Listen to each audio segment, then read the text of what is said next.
Hey everyone, sorry I'm a little bit late. Sorry about that.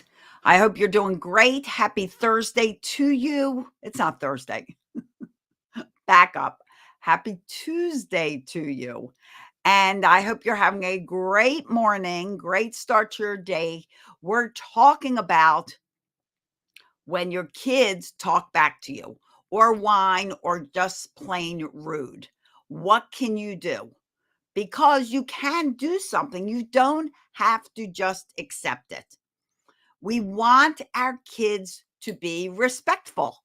We don't want them to be disrespectful, barking orders at us, talking rude to us or other people. Because once we give our children permission to speak rudely to us, we are actually giving them permission to speak rudely to other people. We're allowing the behavior. And in order to stop them from being a disrespectful person, we have to curb that behavior. Thank you for the hearts.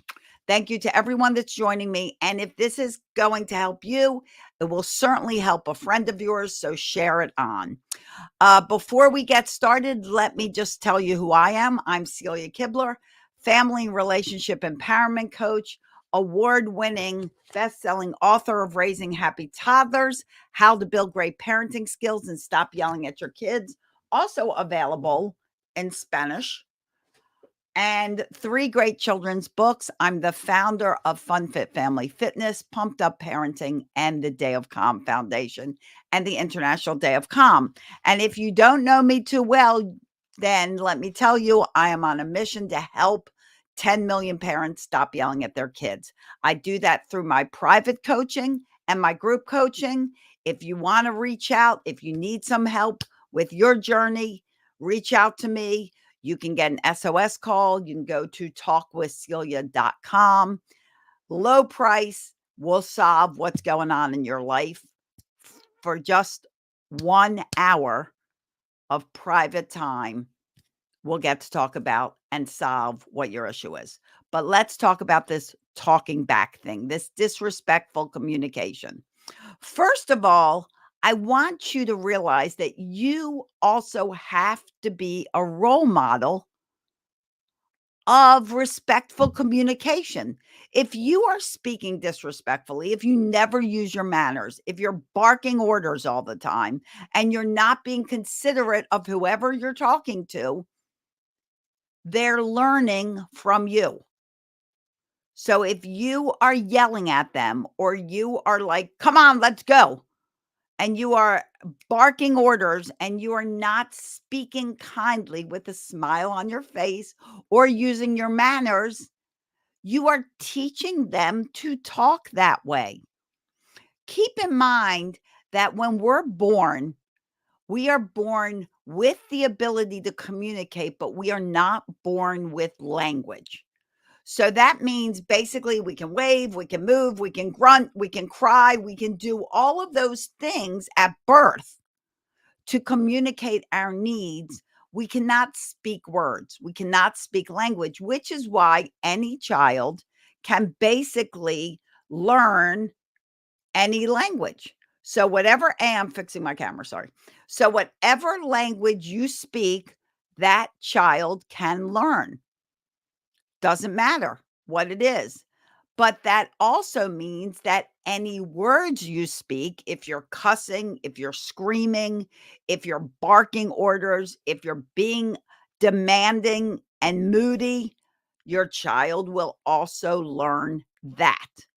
We are not born knowing how to cuss. Somebody has to teach us. We are not born knowing how to use our manners. Someone has to teach us, and that someone is you. So, number one, you have to be a good role model of calm, respectful communication. Think of how you talk to one of your great friends. Do you talk disrespectfully to them or do you speak kindly? Hopefully, you speak kindly to them, and that's why they're good friends of yours, and you do the same for your kids, okay? Now, does that mean we cannot be, We cannot speak firmly when we need something done. Yes, of course, we can speak firmly. The kids aren't listening and there's something we need done and we need to get their attention. You can speak firmly to them, helping them to realize you are serious about whatever it is you're talking to. But you don't need to yell, and it should not be your everyday conversation. Most of your conversations should be friendly, respectful, manners, smiles, all of that. Calm. That's how you teach them to do the same. Okay. So what do you do? What about in a divorced home if kids are learning from the other parent? Hi, Irina. Okay. So one thing you have to remember about divorce, and for those of you that don't know, I have been parenting a blended family successfully for over 29 years. Irina, you have to be concerned with the behaviors in your home. That's all you have control over. Please understand that we only have control over us.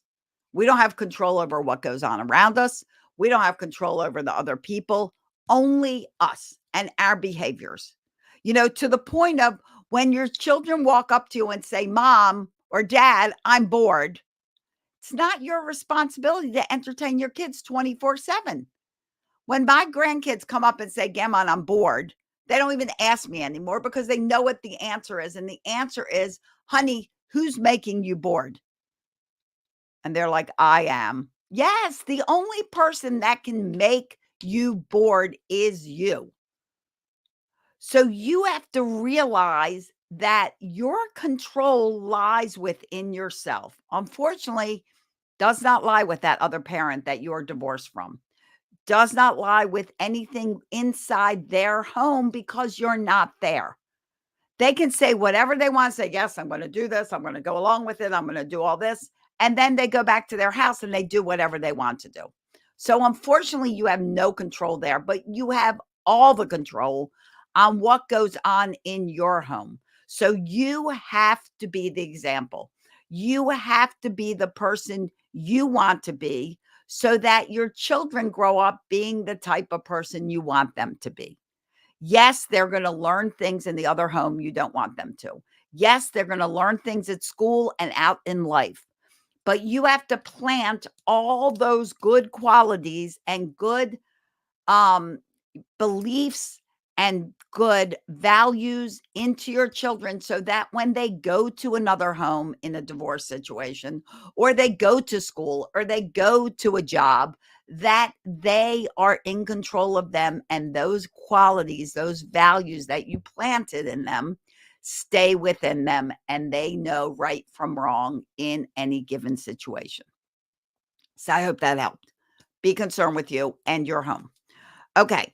So what do you do though when your child barks orders at you? What do you do when they're rude to you? So you don't allow it. So, okay, that's easier said than done, right? I know what you're thinking. What do you mean I don't allow it? They're barking water. You're welcome, Irina. They're barking orders at you. They're yelling at you. They're being demanding, whatever that is. What how do you not allow it? So you not allow it by not engaging in conversation. So if your child comes up and they're speaking rudely to you or they're barking an order to you, there are two responses. One is, try that again, please. The other is no response. And you should tell your kids that it together.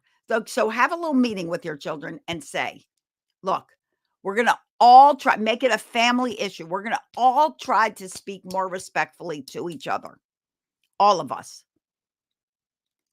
So, because of that, if you guys come up to me and you speak rudely or you bark an order at me, I'm going to give you two responses and two responses only. One is, try that again, please.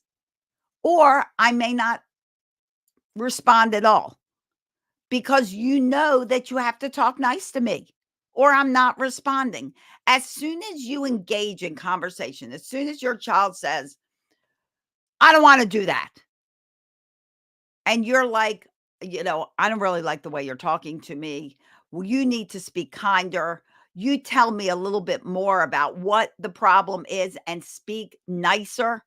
And you get into this whole elaborate conversation. You just gave your child permission to talk to you that way because you engaged in conversation with them.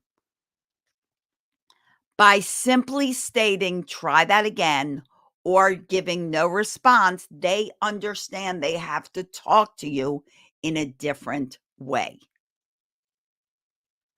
Do not engage in conversation. Do not get irritated at them. Do not do all this elaborate responding, excuse me, and explanation because you're merely giving them permission to talk to you. Good, Silva. I'm glad this helped you. So it is really important that you just do not continue conversation. I know you want to. I know you want to say, "Why are you talking to me like that? You have no business talking to me like that." I get that. But then you're allowing the conversation. Even if they say you say, "Try that again," and they come back and they bark an order at you, done the conversation. Be done with it. First time, try that again, please. Second time, go on with your life. They realize they will know because you told them that you're not going to engage. So they have to talk to you kindly. Same if you have a little one that's whining. If you always engage in conversation and they're like, "Mommy, I need a drink." And you're like, "Okay, honey, here's a drink." Don't give them coffee. Here's a drink. You just gave them permission to speak to you that way, as opposed to, "Mommy, I need a drink." And you say, "Honey, I need you to try that again, please." Even for a toddler, let's practice how you can say it. And they're like, "I need a drink." Then you can offer manners, say, "Please," or they say, "No." Correct them and say, "No, thank you," so that they learn to say, "No, thank you." "No, thank you" sounds much kinder than "no." But every time you respond and you give them what they want, or you laugh at them, or you treat it as conversation, you are giving them permission to keep speaking to you in that manner. So I hope this is helping. If they have questions, put them in the comments. If you want to talk to me privately, if you really are struggling with a lot of this, and I'm sure other things as well, go to talkwithcelia.com, set up an SOS call. Let's get it solved. Because here's the thing. If you allow this behavior, if you allow this disrespectful conversation, even when your child is a toddler, they will continue down that path. How many kids do you know that are 8, 10, 16 that whine all the time? That's because they never learned not to. And when they whined as a little kid, they got their way. How many teenagers do you know that are very demanding and moody to their parents? And their parents say, "Well, teenagers will be teenagers." They don't have to be.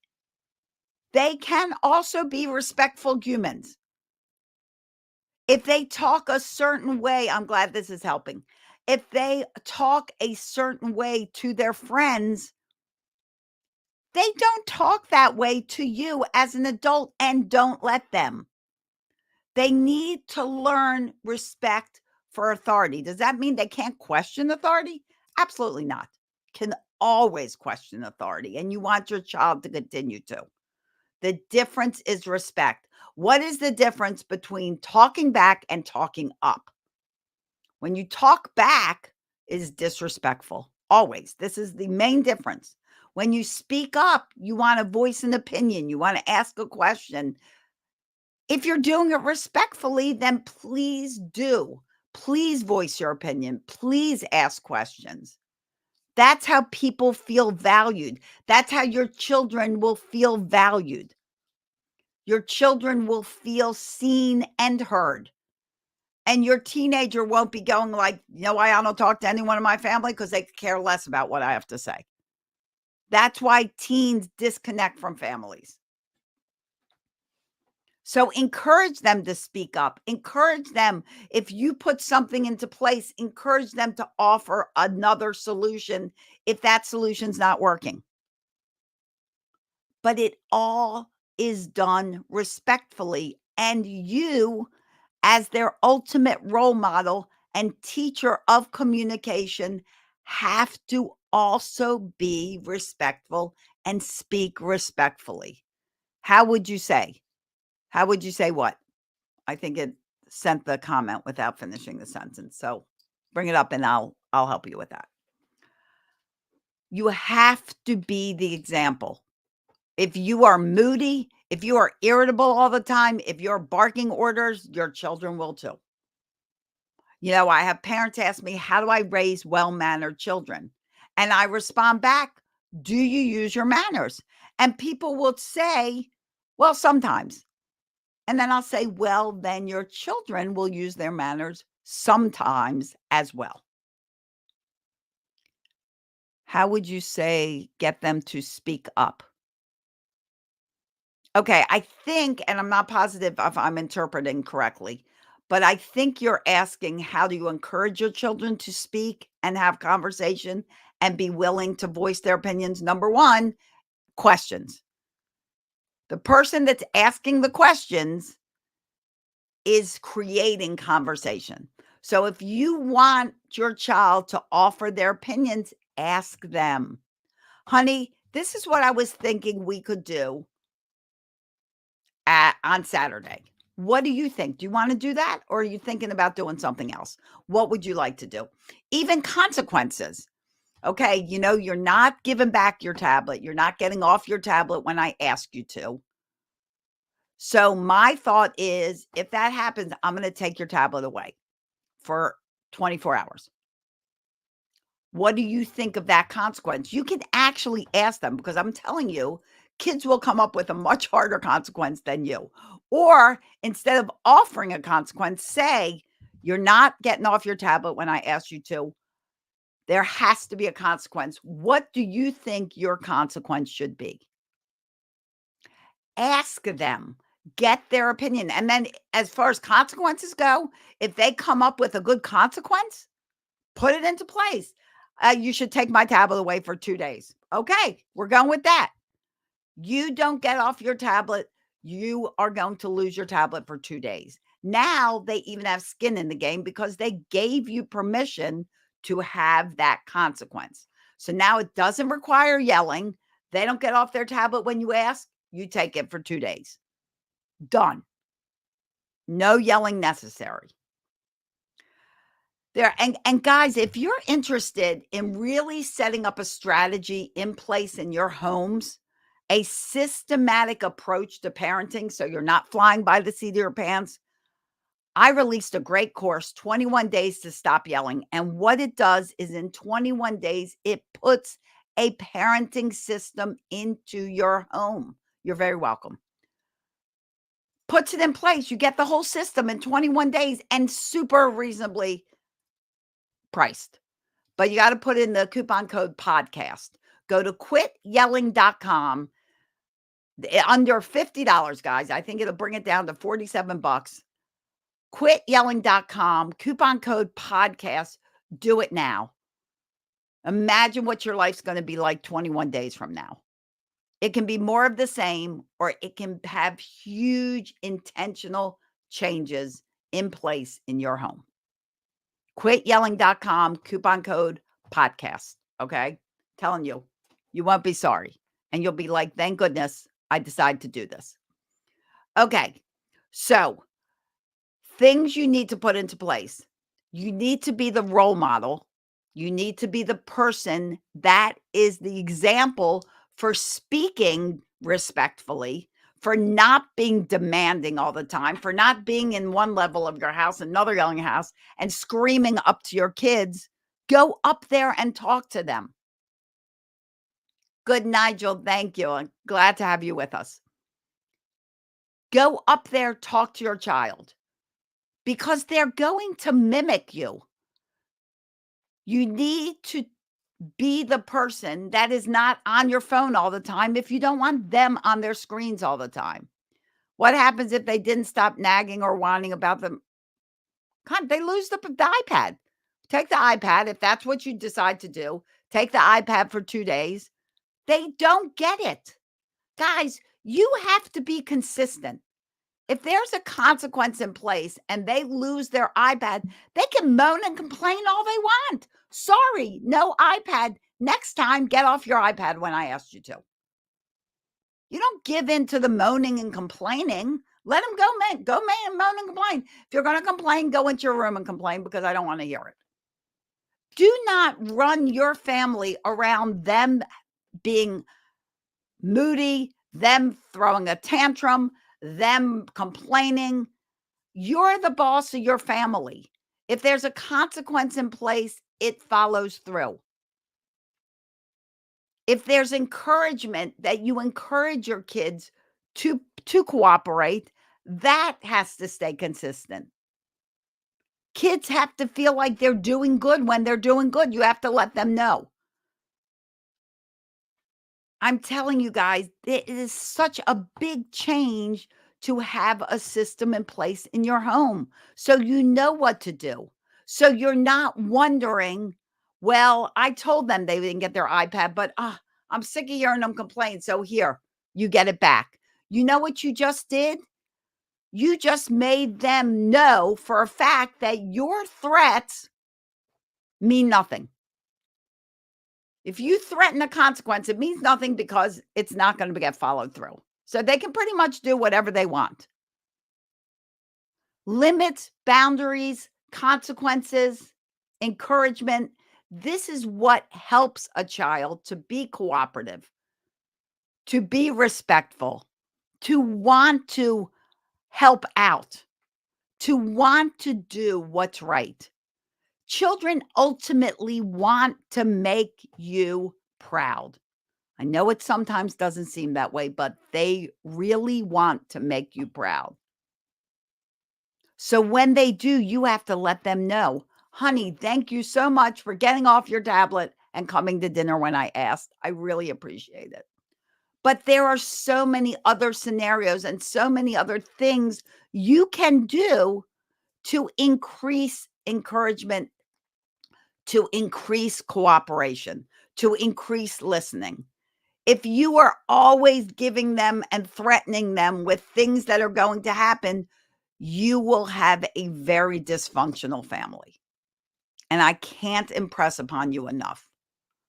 You need to put a system in place. Your children are growing up very fast. We are raising adults, not children. So if your child doesn't know how to deal with disappointment, always throws a tantrum every time you say no, you are going to raise a miserable adult who also can't deal with disappointment.